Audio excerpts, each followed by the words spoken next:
গোকুলঘাটা 1 নম্বৰত ৰামকথা আয়োজক সমিতিৰ দ্বাৰা ৰামকথা ইয়াতে 9 দিনীয়া কাৰ্যসূচীৰে আৰম্ভ কৰা হৈছে। ৰামকথাৰ মূল উদ্দেশ্য হৈছে মৰ্যাদা আৰু অনুশাসন। মৰ্যাদা আৰু অনুশাসনক লৈয়ে ৰামায়ণৰ মেইন কথা।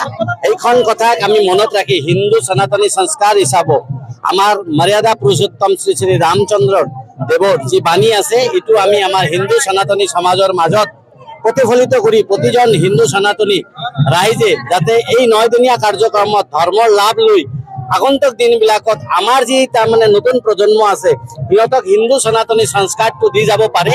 আৰু প্ৰভু ৰামৰ দেশ ভাৰতবৰ্ষত প্ৰভু ৰামৰ ইতিমধ্যে আপোনালোকে জানে অযোধ্যা নগৰে প্ৰভুৰ যি ৰামলীলা তাৰ প্ৰাণ প্ৰতিষ্ঠা হৈছে। আজিৰ দিনত 1 নম্বৰ গোকুলঘাটা অঞ্চলত প্ৰভু ৰামৰ যি প্ৰাণ প্ৰতিষ্ঠা এইটোও হৈ গৈছে।